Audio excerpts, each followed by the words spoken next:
Fala pessoal, tudo bem? Bem-vindo ao RV4 Podcast, o podcast onde papo bom também vale dinheiro.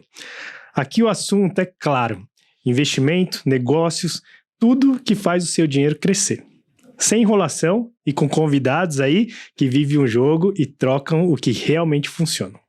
Podcast, conversa que gera valor. Hoje estamos aqui com um dos sócios aqui da RV4, Vitor Basile. Vitão, seja bem-vindo aí a mais um episódio. Todo mundo acredita que já te conhece, né? Mas para quem não te conhece ainda, por favor, se apresenta aí rapidinho, por gentileza. Bom, oi para todo mundo que vai ter a oportunidade de poder bater esse papo conosco.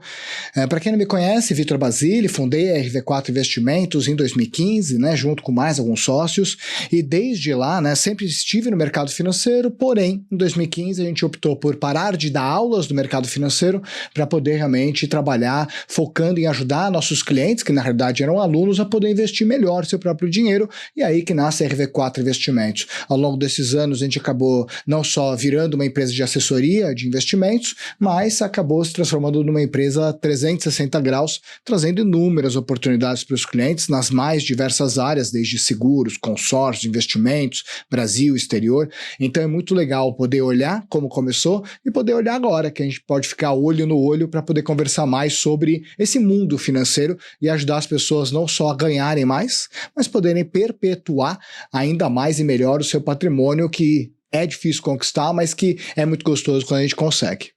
Show de bola, Vitão. Hoje, nesse episódio, pessoal, a gente vai falar muito sobre alguns mitos aí e tal, algumas questões até polêmicas, talvez, dentro do mundo do investimentos. E eu quis trazer o Vitão, pessoal, porque acho que é uma das pessoas que mais me ensinou sobre dinheiro, né? Mentalidade, como se planejar, de verdade, assim, é um dos caras que eu conheço que mais entende sobre esse mundo de verdade. Então, baseado na sua experiência, na sua história, o que você faz, obviamente, no dia a dia, né? A gente já trocou inúmeras experiências aí e tal, sempre aprendo, eu e o Cris, né? Outro dia a gente teve uma aula, inclusive, de investimentos imobiliários, por exemplo. Então, seja bem-vindo, né? E vamos para os temas aqui que estão quentes, hein? Não vou aliviar não, porque acho que tem que ser desse jeito mesmo aqui. Vamos lá. Primeira pergunta que acho que o mercado como um todo faz, né? Quando o assessor, por exemplo, ele vira e fala que você não vai pagar nada para mim, por exemplo, né? O que isso revela? O que está por trás disso, na verdade? Como é que o assessor, ele de fato é comissionado? Bom, vamos lá. Acho que a primeira questão é... Muitos assessores, eu digo isso porque a gente está no mercado há muito tempo, falam para o cliente, é o meu serviço, você não paga nada. De duas uma, ou ele é mal informado ou ele é mentiroso, porque ninguém trabalha de graça. Eu acho que isso é muito importante, ninguém trabalha. Então, as pessoas elas querem usar essa conotação como um apelo de vendas, mas não é verdade. Qualquer produto, qualquer serviço no mundo, ele passa a ter um canal de distribuição. Então eu tenho a pessoa que cria o produto e a pessoa que consome o produto ou o serviço. E no meio do caminho, muitas vezes você vai ter um intermediário, que é a pessoa que faz as duas conexões. E sim, ele recebe o dinheiro por isso, tanto por um serviço prestado ou por um produto vendido. Isso é no mundo todo.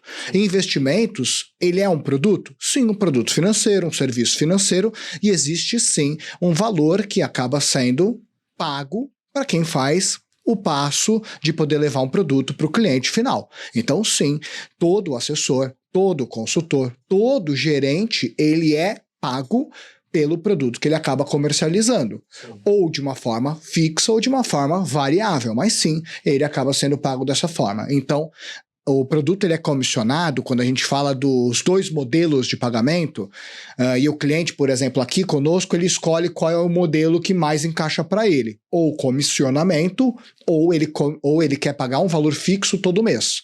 Então, no caso, qual é o melhor? Sempre a gente acaba avaliando qual é o produto que financeiramente compensa mais para o cliente. Tem clientes que é melhor ele pagar um valor fixo mensal, baseado no tamanho da carteira dele, e outros que é melhor ele pagar um valor por comissionamento de produto vendido, porque é uma carteira que tem muito pouca transação, uma carteira que ela é mais feita por longo prazo, não vale a pena ele ficar todo mês pagando ali aquele FII. Então, é melhor ele pagar por comissão.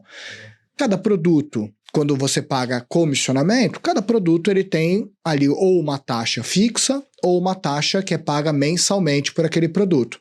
Para a corretora, então o cliente compra aquele produto, a corretora ou o banco recebe o valor daquele produto e aquele produto acaba tendo uma distribuição que vai para quem intermediou ele ao mercado. Então é assim que um assessor de investimentos ganha quando você fala de um comissionamento, porque cada produto tem um valor que é cobrado. Perfeito.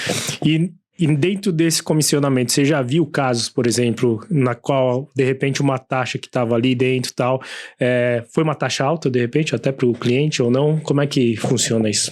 Como é que é uma avaliação disso, né? Você vai ter produtos dos mais diversos que vão ter taxas mais altas e taxas menos altas, tá? A questão é que você não necessariamente, é muito comum, e principalmente hoje, tá uma moda no mercado dos paladinos dourados, né? Aquelas pessoas que fazem vídeos, podcasts e querem salvar o cliente dos assessores malvadões, que ganham dinheiro vendendo produto. Todos os assessores, segundo eles, são malvadões, e aí você passa a ter os consultores financeiros que cobram FII fixo como os paladinos benevolentes que vieram salvar esse mundo do mal, né? Então, acho que é importante a gente poder separar uma coisa de outra, mas vamos lá. Que existem produtos horrorosos no mercado, isso é no mercado financeiro em geral. Não se trata da profissão de assessor ter produtos muito ruins. Tem produtos que têm taxas menores e taxas maiores. Cada produto ele vai cobrar um preço, né, de acordo com o grau de sofisticação que tem aquele produto, tanto para ele poder ser concebido, como também as restrições que tem naquele produto.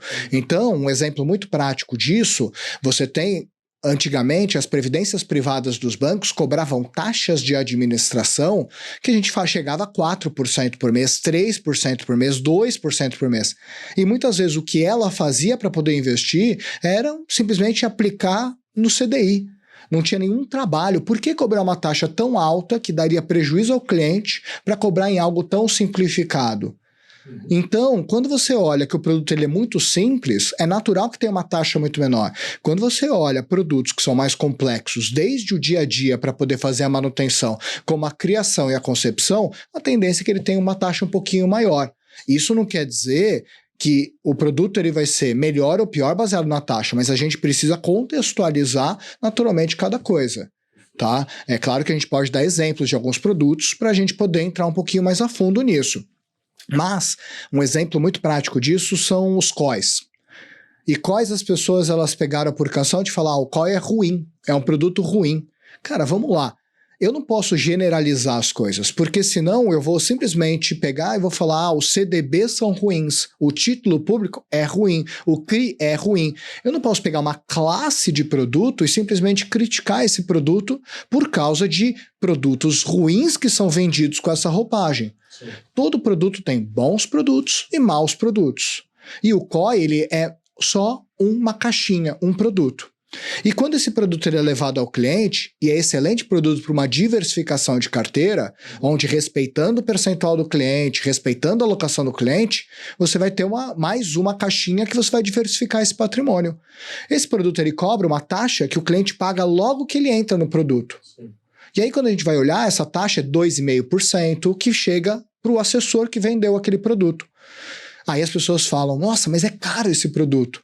Só que esse produto é um produto, muitas vezes, de 10 anos. Se a gente fizer uma conta bem de padaria, 2,5 dividido por 10 dá 0,25. Ou seja, o cliente está pagando uma taxa de 0,25% ao ano, que é a mesma coisa que esse cara paga para um fundo de investimento atrelado ao DI, que o cara pode resgatar o dinheiro a qualquer momento. Sim. Então, assim, às vezes a gente tem que pegar e tomar cuidado com as retóricas do mercado que simplesmente generalizam tudo e punem. Não que não teve problema no mercado com esse produto. Sim. Porque a gente está falando que só na XP tem 18 mil assessores. Sim.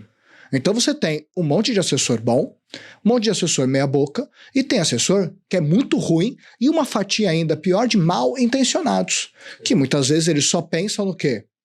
Em poder comissionar, ganhar dinheiro rápido e sair fora. Então você também não pode generalizar isso. E as pessoas hoje fazem isso de uma forma muito rápida, principalmente na internet. Legal. E onde que você acha que começa a ter uma quebra de confiança do próprio cliente ou uma dúvida do cliente em relação a esse tipo de produtos quando são oferecidos? Olha, o que eu acho é que assim, o produto oferecido, primeiro, e aí eu falo até um pouquinho do DNA da RV4, produto não se oferece produto. Isso não existe.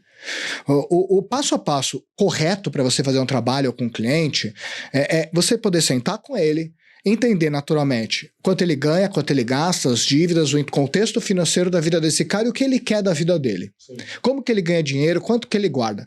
Você separou essas perguntas qualitativas com o cliente, aí você vai ver quando vai acontecer a independência financeira dele, se a idade que ele quer trabalhar está condizente com esse planejamento, você começar a ver se ele vai guardar dinheiro todo mês, quanto ele precisa guardar, você precisa fazer essa análise de planejamento financeiro. Primeiro passo, e aqui a gente faz isso. Sim. Próximo passo, baseado naquilo que você tem de rentabilidade, alvo, atingimento de objetivos do cliente, que você vai montar uma carteira conservadora, moderada, arrojada, respeitando o perfil do cliente e respeitando o planejamento financeiro, para depois você poder alocar produtos na carteira dele. Que aí você vai pegar e vai simplesmente falar, olha, esse produto é para isso, esse produto é para aquilo, para você poder fazer uma diversificação conectada com o planejamento. Ok. Mas e ofertar produtos? À medida que você vai tendo liquidez nessa conta, vencimentos de produtos, você vai ofertando produtos para esse cliente que vão encaixar na estratégia que você pegou e alinhou com ele. Então, assim, a pessoa ela ofertar por ofertar produtos, isso não existe. Sim. E o cara que faz isso, esse cara é uma criança no mercado que ele deveria ser um adulto. Esse cara precisa estar de olho qual é o desenho da estratégia do cliente e a busca por ele por produtos não é simplesmente procurando o produto que faz sentido para ele, e sim sentido para o cliente. Onde está a quebra de confiança? Quando o cliente ele sente que simplesmente não tem estratégia nenhuma, só está sendo ofertado coisas por ofertar. E um exemplo muito bom disso, tem clientes muitas vezes, que até hoje eu atendo, e tem clientes que vão lá e falam, Vitor, há tanto tempo você não me manda uma oportunidade, 2, 3 meses às vezes que eu fico sem mandar nada. Sim. Por quê? Se não faz sentido, por que eu vou ficar mandando para o cliente? Então isso é importante.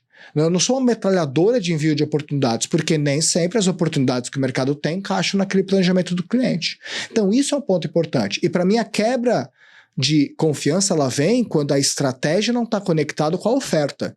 Quando você não tem uma estratégia conectada com a oferta de produtos, é tudo descasado, que é 90% do mercado, é que aí você começa a ter a questão do cliente se perguntando, será que ele está me ofertando o que é menor? Sim. O que tem de melhor no mercado? E aí começa a ter o conflito de interesses muitas vezes. Legal.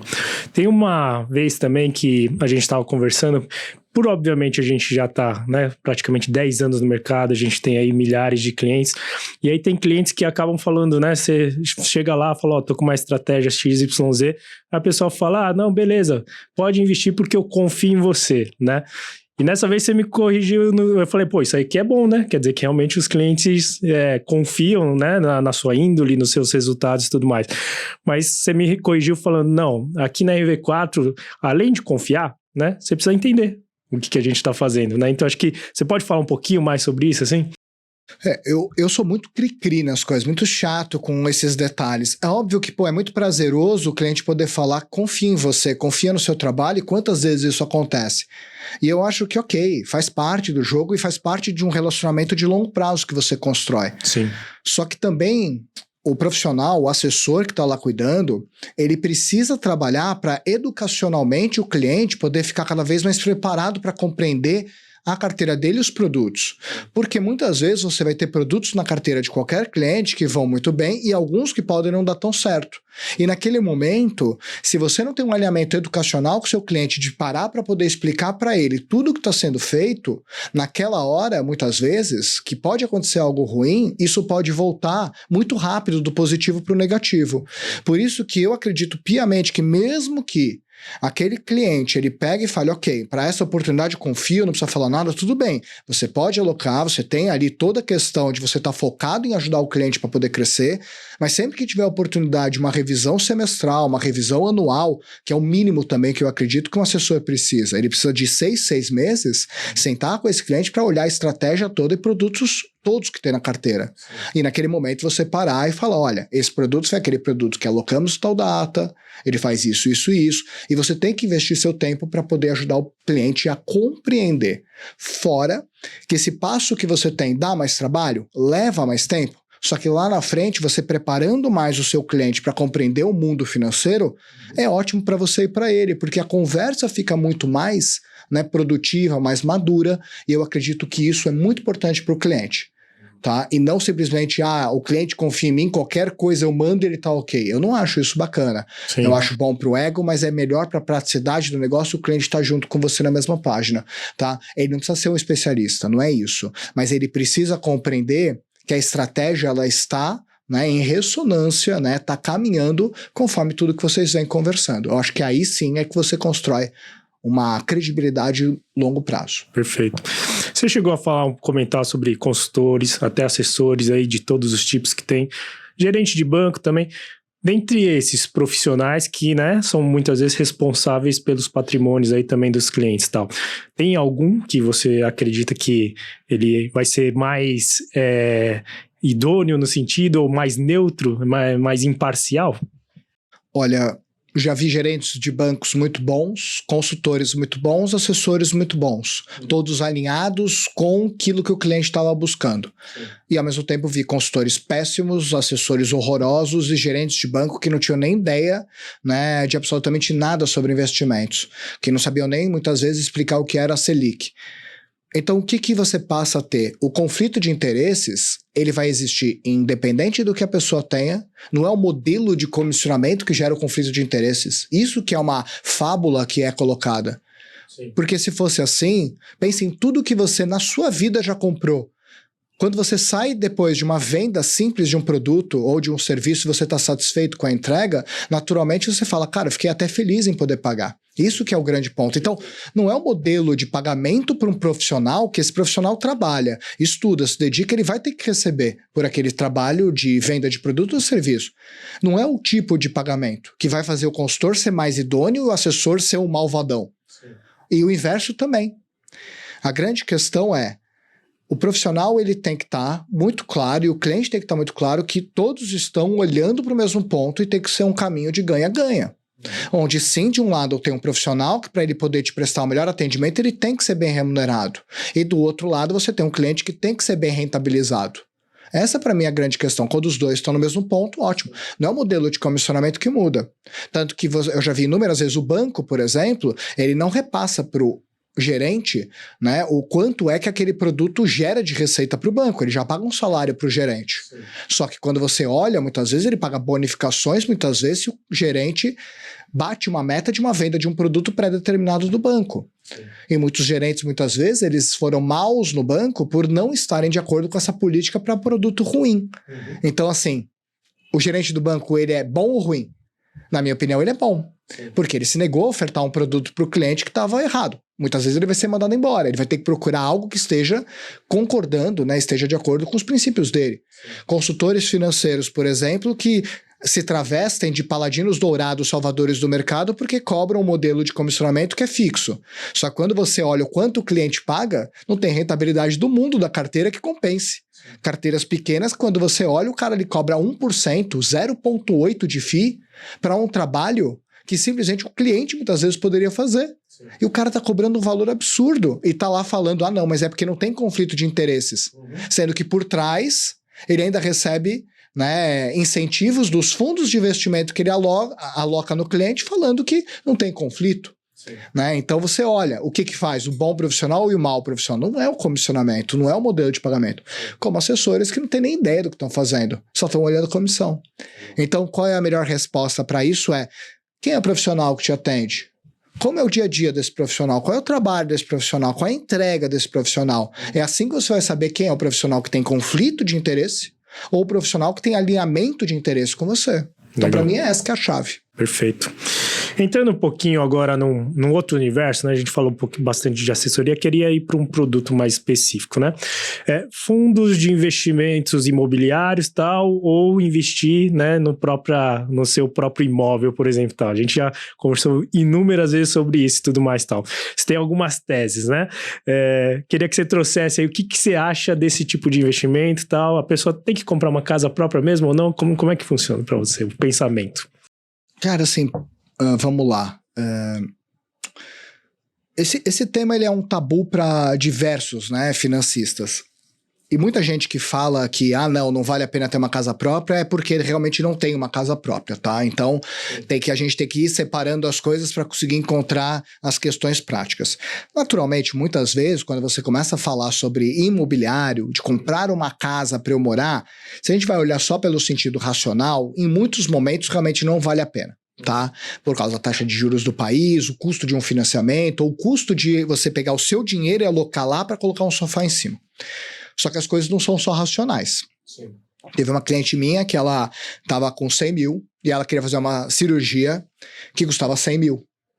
Ela ligou para mim, crente que de repente eu ia pegar e passar um questionário racional para a vida dela e falei, cara, faz bem para você, manda bala. Sim. Depois a gente corre atrás. Eu acho que às vezes um efeito causa tão positivo que... E hoje a carteira dela está com 300. Então assim, será que muitas vezes a gente tem que ir só pelo racional? Então a questão da casa própria, só no racional muitas vezes não faz sentido. Como também racionalmente para aquela cliente, eu ia ter que mandar ela esperar para fazer uma cirurgia para ela, que ia fazer super bem para ela. Então a questão é, a gente tem que olhar racional e emocional. É o quão bem isso vai fazer para você. E às vezes o custo financeiro do dinheiro vai ser mais caro mesmo. Não vai fazer tanto sentido. Sim. Eu, por exemplo, gosto de relógio. Por mais que eu já contei várias mentiras para mim, né? Mas valoriza... Mentira, tudo mentira. Eu fiz porque quis. Sim. Fiz porque quis, porque sim, vai depreciar ao longo do tempo, é um hobby caro e no final não tem lógica racional nenhuma. Por mais que eu possa inventar 1 milhão de coisas, de é bom para um cliente. Então, só pra gente não fugir a questão imobiliária é que racionalmente, muitas vezes fazendo a conta, não vai valer a pena. Sim. Porém, emocionalmente, a gente tem que ponderar o quanto isso é importante para você e se é importante para você, manda bala. Tá, manda bala. O dinheiro é seu, você sabe o seu esforço, você sabe aquilo que para você brilha seus olhos. Perfeito. Tá bom? Acho que tem idades para fazer isso. Sim. Aí sim. Eu não acho que na idade que a pessoa tá, dos 20 aos 35 anos é o momento. Dos 20 aos 40 anos é o momento. Eu acho que essa fase a pessoa precisa ter liberdade geográfica, liberdade de ir e vir, ela poder ter o poder de poder falar, cara, apareceu uma oportunidade em Londres, eu posso ir amanhã, sim, sem ter um custo gigante. Mas depois que ela começa a se consolidar, começa a criar raízes, começar a ter filho, 1, 2, não quer ter mais, essa hora eu acho que é o momento que dá para a pessoa de repente fazer algo fora do racional. Antes disso, essa pessoa precisa ter estratégia, e a estratégia de se locomover, de ter a liberdade, eu acho que conta muito nessa hora. Indo para a parte de investimentos, eu vou falar muito de mim. Eu posso vir aqui e falar 1 milhão de coisas para você que no final é bom para mim como empresário, tá? Mas no final eu vou falar minha vida prática. Mercados têm ciclos. Tem ciclo que os juros do país vão ser melhores. Tem ciclos que o imobiliário vai ser melhor. O que eu acho que ao longo do patrimônio sendo construído é importante diversificar. Sim. Em imóveis físicos, fundos imobiliários, investimentos atrelados. Então eu acho que você precisa ter esse ciclo. Não à toa, eu gosto muito de utilizar estratégias de consórcio para construir uma diversificação do meu patrimônio imobiliário físico. Sim. Tá? Em paralelo a isso, eu não abro mão de investir num fundo imobiliário gerido por excelentes gestores para receber dividendos mensais isentos. Eu não abro mão de poder colocar em criptoativos. Então, o que eu acho é, as pessoas precisam ter a consciência que o dinheiro, ele deve ser ramificado, porque os mercados são cíclicos, enquanto um é benéfico, o outro pode ser ruim. Mas uma hora você vira um pouco isso e um mercado compensa o outro. Então, eu sou completamente a favor de você poder ter essa diversificação de mercado. Legal. Tá, muito. Para você escolher um imóvel, o que você faz, pelo menos para dar uma olhada assim, então, antes? Particularmente, não sou especialista, então, quando você não é especialista, você se cerca de bons profissionais, ponto. Para mim é simples assim, eu não tenho tempo de ficar caçando imóvel, não tenho tempo de ficar procurando as melhores oportunidades da terra, então o que eu faço? Eu passo a ter algumas pessoas que são corretores de imóveis de extrema confiança, que ao longo do tempo, assim como eu fiz o trabalho de assessoria com clientes que confiam muito no meu trabalho, eu tenho corretores que fazem o trabalho deles melhor do que eu, de forma amadora, faria. Então por que não? Mas ele cobra comissão. Mas ele me entrega oportunidades muito melhores do que se eu fosse. Então, olha lá, voltando ao tema, eu tenho um alinhamento de interesses com ele. Ele sabe o que eu busco, ele sabe o tipo de imóvel que eu quero comprar, ele sabe o tamanho do meu bolso, então ele sabe cada detalhe. Então, essa consultoria, ele cobra quando tem um imóvel que ele encontra e ele acaba me passa os detalhes, ele vende, ganha a comissão dele e eu fico feliz, ele fica feliz. Sim. Então, eu me cerco de bons profissionais, porque para mim a regra é essa da vida. Você precisa ter profissionais que consigam fazer você ganhar tempo. As pessoas ficam muito focadas no dinheiro, mas só tem duas moedas na vida, é tempo e dinheiro. O dinheiro é consequência do tempo bem empregado. Eu ganho mais dinheiro como empresário, aqui, sentado com a minha bunda aqui, trabalhando. Se eu sair daqui para ir ficar procurando imóvel para diversificar meu patrimônio, é uma alocação de tempo muito ruim, que vai reverberar numa alocação de dinheiro muito ruim, porque eu não vou achar as melhores oportunidades.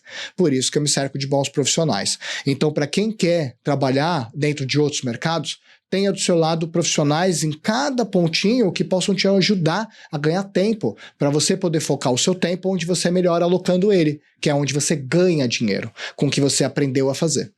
Bacana.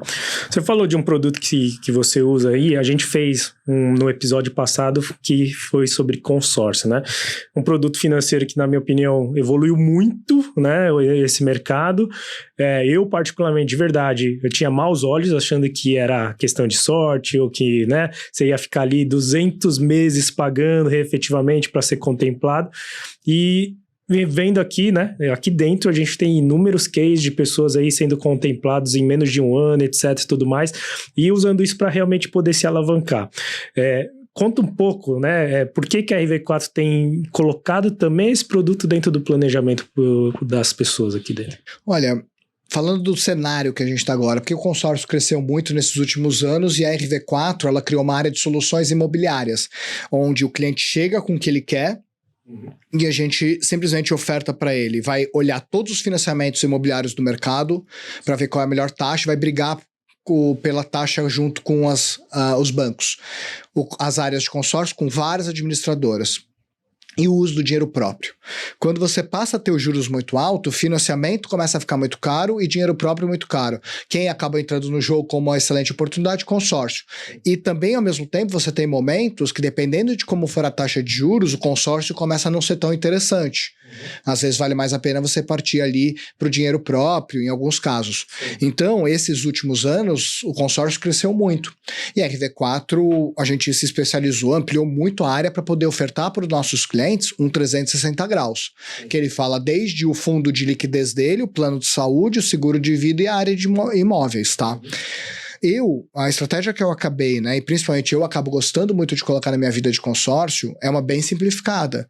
Eu adquiro cartas de consórcio, eu geralmente adquiro imóveis na fase que ela está pré-planta, pré-construção, compro aquele imóvel pagando o fluxo da construtora, que não tem juros, tem só correção pela inflação, e no momento eu vou lá e trabalho o consórcio para eu poder contemplar ele através de estratégias que nós temos aqui, ou com dinheiro próprio, para que antes de sair o habite-se eu possa não entrar no financiamento, eu posso simplesmente ter uma carta contemplada para eu poder pagar o imóvel. Aquele imóvel tem 2 meses para eu reformo ele, coloco para alugar para que o aluguel comece a pagar o parcelamento daquela carta.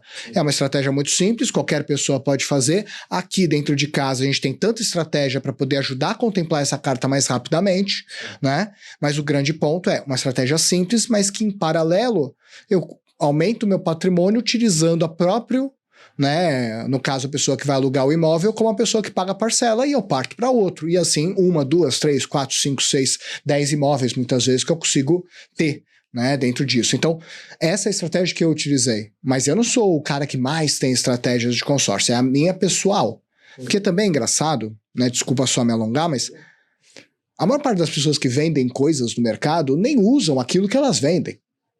Sim. Isso eu acho que é o grande benefício que muitas vezes a gente tem na RV4, e eu, quando eu converso olho no olho, eu não falo de coisas que eu aprendi, que eu peguei um PDF para ler, de um vídeo na internet, eu falo do que eu faço com o meu dinheiro.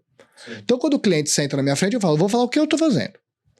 E aí ele pega e fala, cara, isso eu nunca pensava. Então acaba que por isso que eu acredito que flui muito. E a credibilidade, para mim, é dar a cara a tapa. Quando o cliente fala, Vitor, tem um COI na minha carteira. Sim, porque tem esse COI na minha carteira também. Sim. Quantos por cento tem isso aqui na minha carteira também? Uhum. Vitor, você tem seguro de vida para proteção da sua família? Tenho 3 estruturas dessa. Então, tudo que eu vendo, eu tenho. Sim. Então, e acredito que o Rafa também, que é meu outro sócio, que a gente fundou o escritório, todas as estratégias que a gente vende no escritório, nós temos. Então fica fácil de explicar e o principal, né? A gente confia tanto no produto a ponto de comprar antes de todo mundo. Sim, muito bom. E Entrando um pouquinho para uma outra área agora também da RV4, mas que é a tal da renda variável, né? Esse mercado aí hoje, maluco do jeito que tá, né? Guerra no Irã, guerra na Ucrânia, né? Sobe petróleo, desce petróleo e tal. Governo, né? Que gasta muito, né? E bota taxas. É um mercado realmente extremamente volátil, né? Por que as pessoas não entram, tal? Ou como que as pessoas deveriam olhar um pouquinho mais também esse mercado? O mercado de renda variável, ele sempre sofreu muito por ser considerado, por ter uma confusão muito grande entre o que é investir e especular, tá? Sim. E acaba que, infelizmente, a maior parte das pessoas conecta renda variável, ações, bolsa, com especulação cassino, e isso faz com que, muitas vezes, a mentalidade do brasileiro seja muito complicada. Tá, em relação a isso, e por causa disso que a gente tem praticamente 3%, né, da população brasileira que investe na bolsa. E quando você começa a ver, é tão maluco isso, que a pessoa ela consome de um banco, ela compra roupas de uma marca, ela compra joias de uma marca, e muitas vezes ela é uma fã dessa marca a ponto de não trocar por nada. Por exemplo, Porto Seguro, que acaba sendo uma das seguradoras de carro mais procuradas. A pessoa prefere pagar mais caro para Porto Seguro para poder ter o carro dela lá. Ela não tem jeito, ela defende a Porto Seguro para outros consumidores. Ela tem a bandeira, praticamente ela é uma patrocinada da Porto Seguro quase. Só que ela gasta dinheiro com a Porto. Mas ela confia tanto na Porto que não faria sentido ela, muitas vezes, ter as ações da Porto. Se ela defende tanto, ela não pode, ao invés de ela ser só consumidora, porque ela não vira sócio da Porto. Então essa mentalidade simples de você ver que as pessoas elas podem virar um pouco e você ter uma empresa que paga dividendos, uma seguradora super sólida, lucrativa, e as pessoas não têm essa conexão. E eu acho que a educação financeira é muito ruim nesse aspecto, das pessoas não entenderem que ao comprar uma ação você vira sócio dessa empresa e graças à bolsa você tem acesso a ser sócio das maiores empresas do nosso país. Então, quando você começa a contar essa pequena história, ok, aí você vai para a segunda fase, que naturalmente, como a ação ela está sendo todo dia negociada, ela oscila e as pessoas não querem ter a incerteza. Sim. Então, por isso que é um mercado que muitas vezes, principalmente com juros altos do jeito que estão, as pessoas acabam fugindo ao menor sinal de balanço. Culturalmente, educacionalmente. O que eu aconselho todo mundo é, um pé na bolsa você precisa ter, você não pode deixar de ter uma carteira. Vão ter momentos que você pode ter mais posição, menos posição, você pode ter uma carteira que paga dividendos, mas é muito importante para a educação do investidor ele começar gradativamente a aumentar a exposição dele. Sim. Ele começa conhecendo, depois começa aumentando, respeitando os limites do perfil dele, mas um sucesso de uma ação, de uma boa empresa ao longo do tempo, ela vai ser sempre muito mais potente do que você ficar recebendo juros, né, do país. Sempre vai ser. Nada pode bater uma boa empresa bem administrada ao longo do tempo. Quando a gente olha histórias como Itaú, como VEG, como várias outras, você olha a linha de crescimento do valor da ação frente aos resultados da empresa, frente a outras questões do mercado, não dá pra gente simplesmente abrir mão de um mercado como esse. Não dá.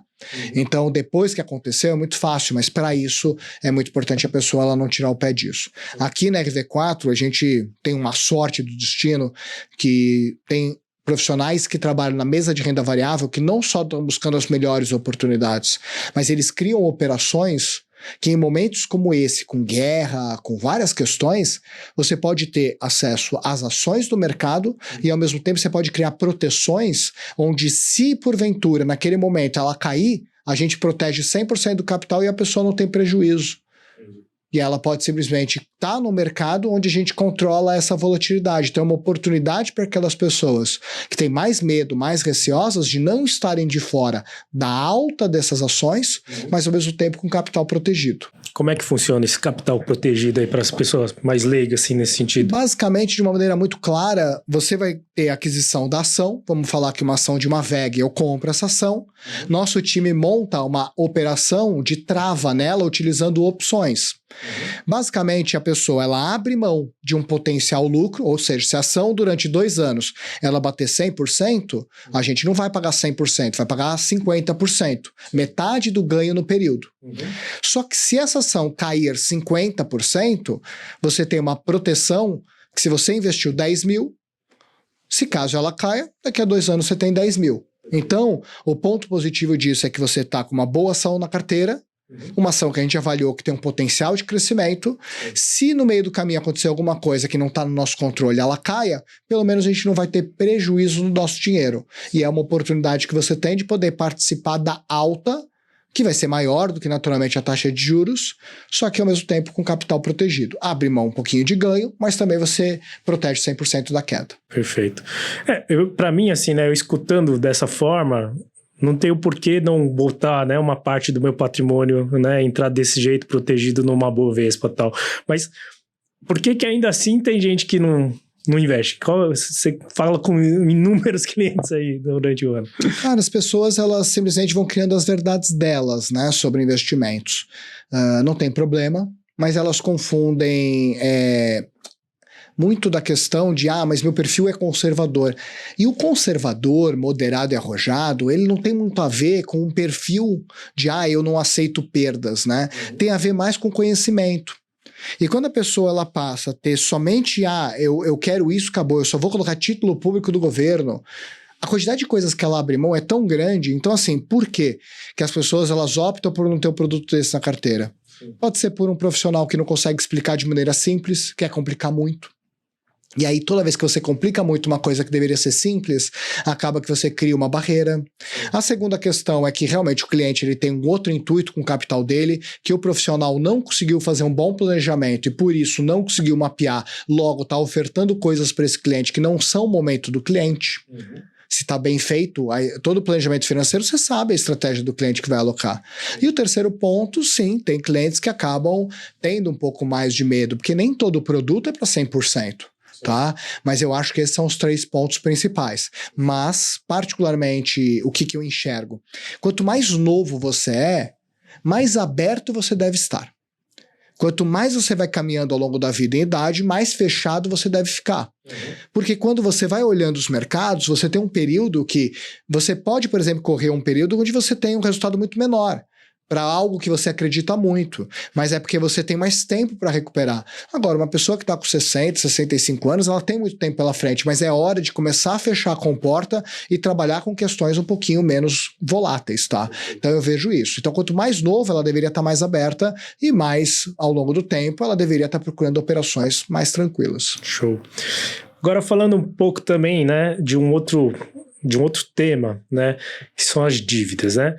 Existem dívidas realmente boas ou dívidas ruins? Como é que é a cabeça nesse sentido, né? Porque a gente geralmente fala, né, que o capital do terceiro ele é mais barato. Explica isso para as pessoas aí, como é que funciona? Olha, a conta bem rápida é o quanto eu vou pagar por esse dinheiro, onde eu vou alocar esse dinheiro e quanto eu ganho. Para mim a conta é essa.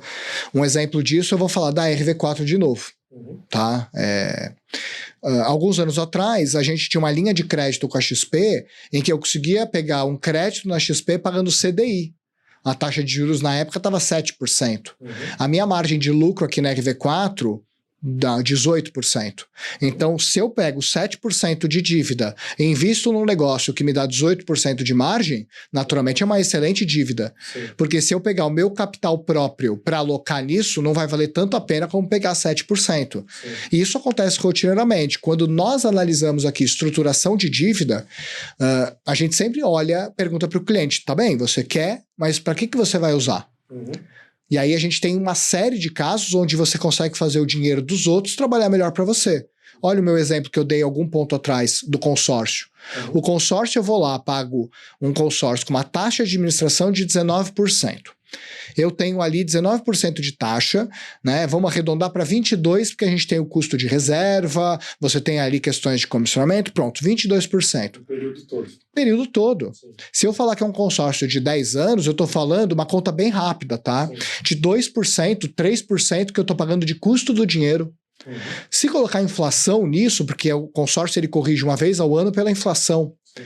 Vamos colocar mais 6% de inflação, eu estou falando de um custo de dinheiro de 9%. Sim. Quando eu olho minha carteira como investidor, aplicada na taxa de juros do país, está em 15%. Então eu tenho meu dinheiro próprio, eu deixo investindo a 15%, eu pego o dinheiro no caso da administradora, a 9%.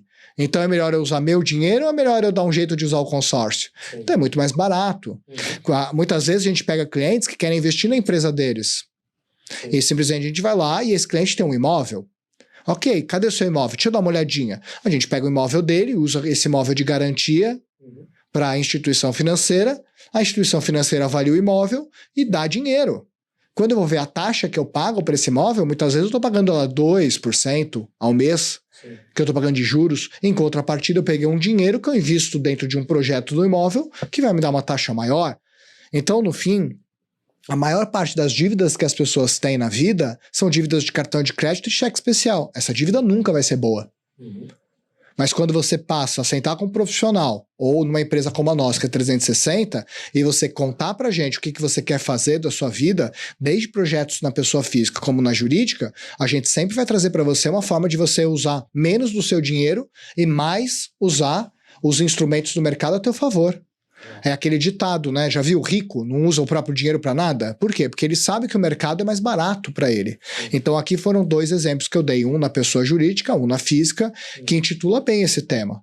Só que para que a pessoa ela possa sempre usar as ferramentas a favor dela, senta, toma um café com a gente e divide o projeto. E aí eu vou colocar aqui na mesa os especialistas de cada área para desenharem com ele qual caminho teria. E se não tiver, também eu vou falar, não tem caminho. Você tá lascado. Vai ter que se virar do jeito que Deus te fez. Tem algum montante nesse sentido que começa a virar esse game para as pessoas? A gente fala muito de juros compostos, né? Tem hora que é a mágica dos juros compostos.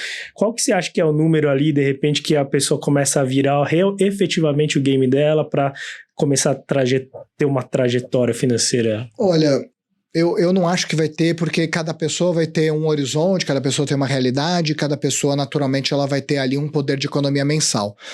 O que eu acho o que começa a mudar o jogo são os números redondos, tá? Eu acho que a primeira etapa muito importante para quem nunca chegou é os 100 mil reais. E por incrível que pareça é o mais difícil de todos, tá? Os 100 mil reais, partir por 300, depois o 500 mil, depois você correr atrás dos 700, 1 milhão, e depois você já criou uma coraça e a coisa vai. Mas os 100 mil, o caminho dos 100 mil é complicado. Porque você está falando de uma mudança de hábitos, de padrão de vida, de busca de mais ganhos. É impressionante a quantidade de pessoas que não tem os 100 mil guardado. Então, assim, se pudesse falar onde que está o principal ponto de virada, para mim é os 100 mil. Eu vejo que depois que a pessoa olha aquele 100 mil redondo, parece que rola uma parada dentro dela, que ela fala, cara, eu vou buscar mais. Óbvio que quando a gente começa a falar dos valores da RV4, a gente fala que, pô, é o pequeno investidor com 100 mil. Só que tem tanto valor isso, que muitas vezes, quantas vezes eu vi pessoas começarem a guardar, sabe? E foram etapa a etapa, e quando chegaram nessa primeira barreira, a coisa começou a fluir. O juros sobre juros vai fazer muito efeito no 100 mil? Não, não vai. Vistoso, aquela coisa vistosa mesmo, você começa mais pra frente, tá? Mas o 100 mil, pra mim, ele é um principal divisor de águas de uma conquista pessoal muito importante. É uma conquista que vai te trazer segurança. E por que eu falo tanto do 100 mil? Por exemplo, se alguém na sua família estiver doente, você consegue pagar um exame, consegue pagar um médico e não tá fazendo falta pra você. Se você, por exemplo, pegar e aparecer um projeto de uma pequena loja, uma pequena franquia, alguma coisa empreendedora, você consegue entrar não, de repente, com um único sócio. Mas você consegue, por exemplo, falar, tá, eu quero diversificar, puta, eu vou entrar como sócio aqui. Você começa a ter algumas coisas que antes não aconteciam. Você consegue dar entrada no imóvel pessoa física, você consegue começar a dar lance numa carta de consórcio pequena para um alto, sabe? Você começa a ter algumas coisas que antes você não tinha. Então, por isso que eu acho que ele não vai resolver sua vida, principalmente no custo que a gente tem hoje, inflação do país como está hoje, mas eu acho que é uma barreira que ela empodera muito. Então, por isso que eu bato tanto na tecla e principalmente olhando as estatísticas de pessoas que não conseguiram chegar nesse marco. Para mim é a grande luta. Legal, muito bom. Quando a gente tem, de repente, uma pessoa que bate no peito e garante uma rentabilidade e tudo mais, tal, isso realmente existe? Dá para garantir um 100% do CDI, como todo mundo fala aí no mercado? Cara, dá. O 100% do CDI dá, porque a pessoa simplesmente vai alocar num produto que vai pagar 100% do CDI. Sim. Então, assim, o bater no peito para... Assim, uma pessoa que bate no peito para falar garante 100% do CDI, não faz nada, só vai ficar passivo. Sim. O que eu acho que a questão é que a gente tem que mudar um pouquinho a métrica, tá? Você tem 2 tipos de métrica de olhar rentabilidade. E para mim, onde é que está o sucesso financeiro? Para mim, onde é... Não é... As pessoas, elas perdem muito dinheiro com a questão de otimizar rentabilidade. E tem muito cara muito bom na internet que ganha muito dinheiro por prometer que vai dar um jeito na sua rentabilidade. Para mim, você tem que inverter a conta. Não é o quanto é o máximo que eu vou ter de rentabilidade no ano, porque isso também faz com que você se exponha mais do que deveria. Para mim, a conta é o quê?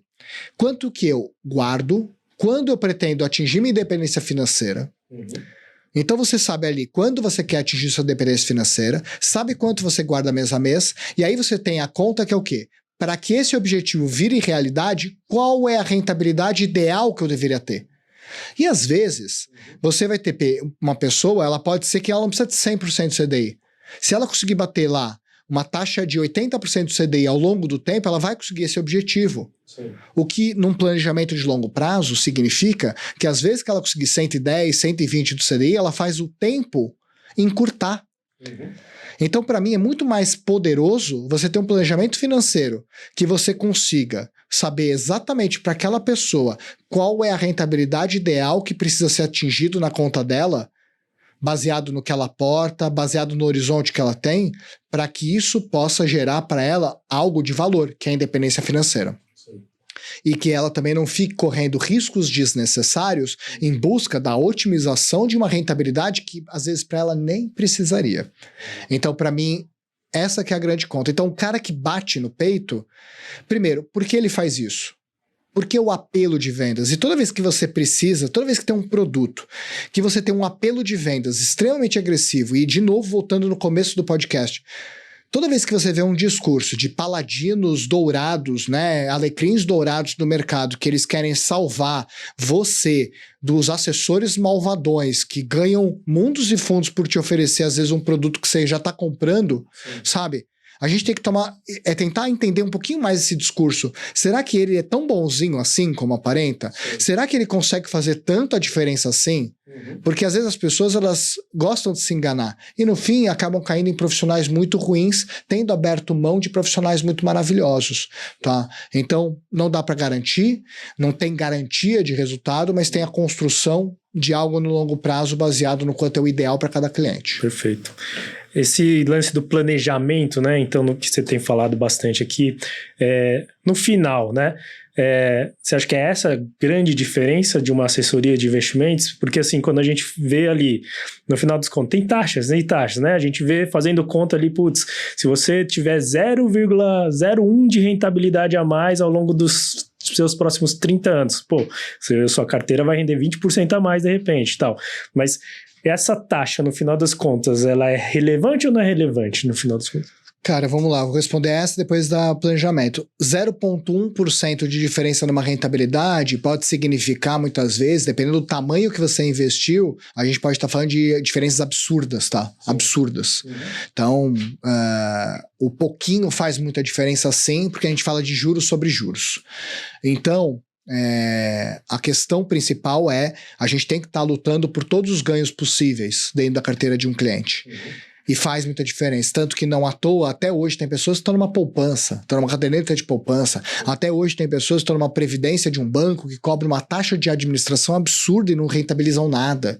Até hoje tem pessoas que simplesmente acham que deixando seu dinheiro num CDB do banco, rendendo muito pouco, deixando num título público que muitas vezes não rende nada, né, sem diversificar a carteira, estão resolvendo a vida delas e não é a verdade. Faz muita diferença e, infelizmente, o futuro, ele vai ser um futuro pior por as decisões que as pessoas tomaram no presente. Sim. Tá? Planejamento financeiro. Se esse é o diferencial da RV4?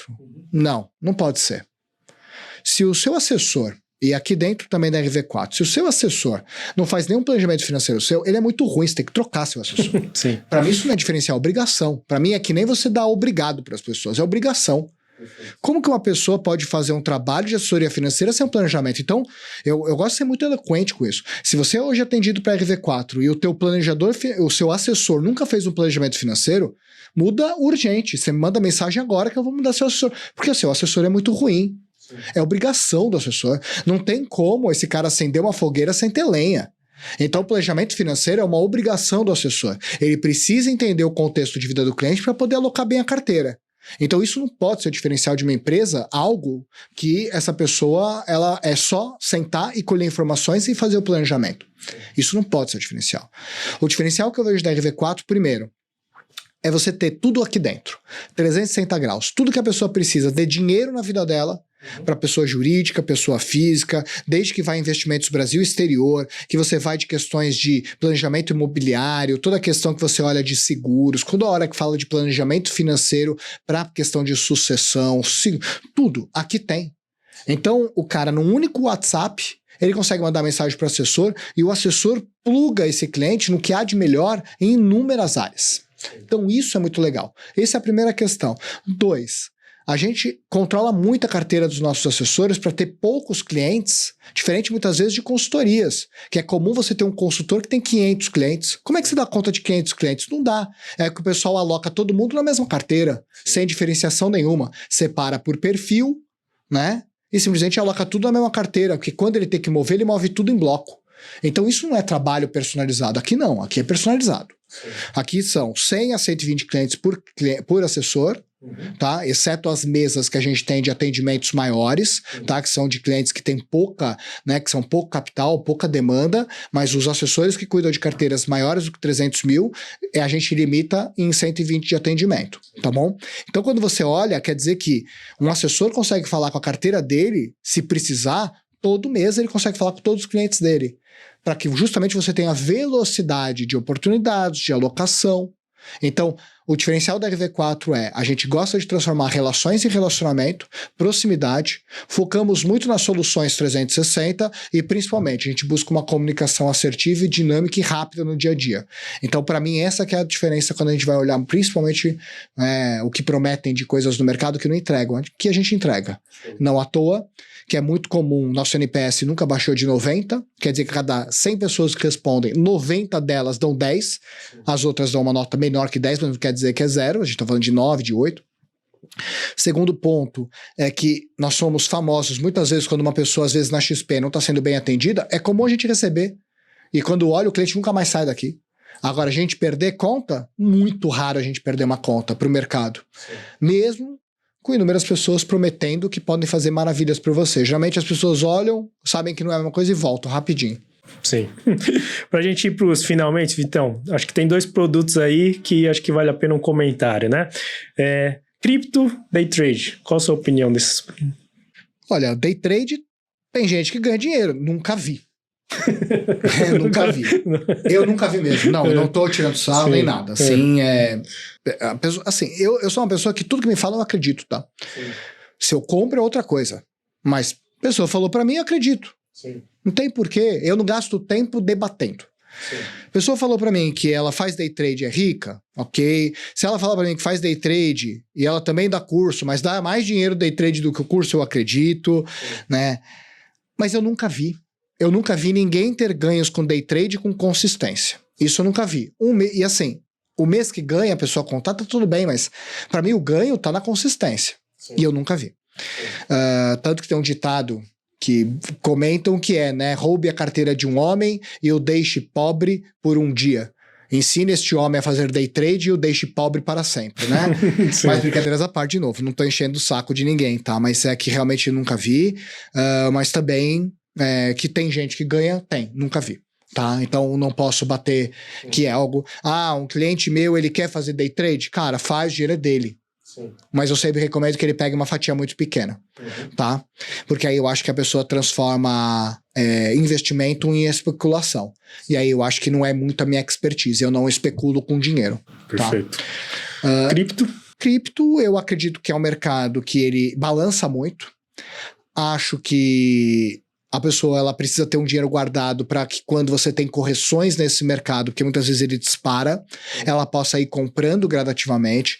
Acho também que se ela quiser ter essa diversificação na carteira dela, ela deve limitar uns 5% da carteira, máximo, se ela for muito arrojada, 10%, e que ela precisa ficar atenta ao mercado para os movimentos que realmente ela pode se beneficiar. É um mercado que tem muito ainda para a gente poder descobrir se o resultado dessa descoberta vai ser positivo ou negativo, é muito cedo ainda para a gente afirmar, porém também, quer queira ou não, já se passaram mais de 10 anos desde quando as coisas começaram a caminhar, então o tempo ele favorece mais as criptos do que acaba depreciando esse mercado.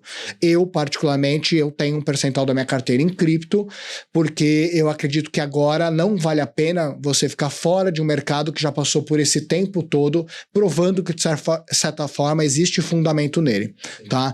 Então, eu sempre aconselho para quem me pergunta, digo, se ele vai subir esse ano ou vai cair esse ano, não é algo que eu posso afirmar. Porém, eu acredito que não faz sentido estar de fora, tá? Mas, como toda decisão, ela pode ter uma consequência positiva ou negativa e a pessoa precisa compreender que faz parte. Então, não sou um entusiasta, mas eu tenho uma participação nesse mercado para não ficar de fora. Naturalmente, se tudo que prometem desse mercado realmente a coisa vai fluir, eu acho que não faz sentido ficar de fora, e tive bons ganhos nesse mercado, também não posso negar, tá? Beleza. Última pergunta, Vitão. Para a gente consolidar aí todas, né, os mitos aí e tal, produtos que a gente falou, tudo, acho que tem algumas oportunidades. O que a pessoa faz, então, para ganhar mais dinheiro? Olha, ganhar mais dinheiro, primeiro, né? Acho que até vem o ditado, né? A gente fala a palavra ganhar, né? Quem ganha dinheiro é criança ou mendigo. Essa que é a verdade, né? Dinheiro você tem que dar um jeito de criar ele, né? Tanto que lá nos Estados Unidos você fala make a money, né? Sim. Então você faz dinheiro. Então eu acho que esse ditado deveria ser melhor. Como é que a pessoa faz mais dinheiro? Acredito que a pessoa só tem duas formas de poder fazer mais dinheiro. Ou ela aumenta o valor da hora dela, ou ela aumenta a quantidade de horas que ela tem. Só tem esses dois jeitos. E aí eu acho que vale a pena a pessoa refletir sempre qual dessas duas é mais prático para ela. Como que ela pode multiplicar as horas dela, ou ela pode valorizar tanto a hora dela a ponto de valer a pena as poucas horas do dia que ela tem para trocar por dinheiro. Porque o mercado financeiro, ele pode te dar mais dinheiro sim, só que eu não gosto, eu sempre falo, e eu sou um anti-investidor praticamente. Quando os clientes me falam, eu falo, cara, investir para mim é a arte de ver grama crescer. Imagina ver grama crescer. O inferno que deve ser você pegar uma cadeira, colocar no quintal e falar, vou ver a grama crescer. E se a pessoa ela conseguir entender isso, ela vai entender que o mercado financeiro ele vai te pagar à medida que você tenha paciência para deixar ele crescer. Você não consegue dar pressa a esse mercado. Quando você dá pressa, você corre o risco de perder ele. Por isso que é tão importante você ter essa consciência que o mercado financeiro, os juros sobre juros, precisam de paciência. Então, trabalhar bem os seus custos para que eles não sejam muitas vezes por status, e do outro lado você pensar em formas de ganhar mais e melhor, utilizando melhor o seu tempo, eu acho que essa é a ferramenta que você tem. Ganho hoje pouco, cara, você precisa procurar um caminho que você ganhe mais. Sim. E como que eu posso ganhar mais? Melhore a sua hora, como é que eu faço minha hora melhorar, ou eu preciso multiplicar meu tempo. Só tem esses dois jeitinhos, tá? E infelizmente a maior parte das pessoas, elas não entendem que no jogo do dinheiro são as duas regras que nunca explicaram para ela. Quanto que vale a sua hora, faz a conta. Pega quantas horas você trabalha, vê quanto você ganha, divide para você descobrir qual é a sua hora base. E você fala, eu preciso aumentar minha hora base. Tá? E ela precisa ser maior do que o custo inflacionário que eu tenho na minha vida. Perfeito. Uma mensagem final para quem está nos assistindo? Eu acho que duas mensagens. Acho que primeiro, voltando até... Eu estou inspirado por uma leitura que eu fiz no final de semana, então minha mensagem vai ser sobre essa leitura, né, que eu fiz nesse final de semana, e a segunda é uma mensagem comercial. Primeiro eu vou começar pela comercial, né? Comercial é, Vitor, eu tenho muita dúvida sobre o mercado financeiro. Eu não sei qual é o melhor caminho ou não. Fala comigo, fala com alguém da RV4 e a gente vai poder te ajudar. De forma prática, pragmática, com 10 anos nas costas de história. Então a nossa história que gera credibilidade, com certeza. Vindo para cá você vai ver por que a gente acaba sendo muito diferente do mercado. E aí você vem fazer seu teste, provavelmente você não vai ficar só no teste, vai ficar aqui para sempre. Como a maioria dos nossos clientes estão há anos com a gente, e a gente vai poder ajudar você a construir seu patrimônio, como ajudamos muitos outros patrimônios a serem construídos. E segundo, eu acho que, voltando na questão de como que eu ganho mais, como que eu cresço mais, e eu refleti muito no final de semana que as duas perguntas que só importam na vida é o que você é bom e o que você é bom que é melhor do que os outros que são bons naquilo que você é bom. Que as duas coisas que eu fiquei batendo a cabeça no final de semana. Comecei a fazer testes para poder descobrir naquilo que eu era bom ou nas coisas que eu sou bom mesmo, coisas que eu faço realmente as coisas acontecerem. E o que eu sou bom que eu sou melhor do que os outros que são bons nessa coisa. Eu acho que quando você descobre essas duas questões, você passa a descobrir exatamente qual é a sua grande avenida de riqueza para a vida.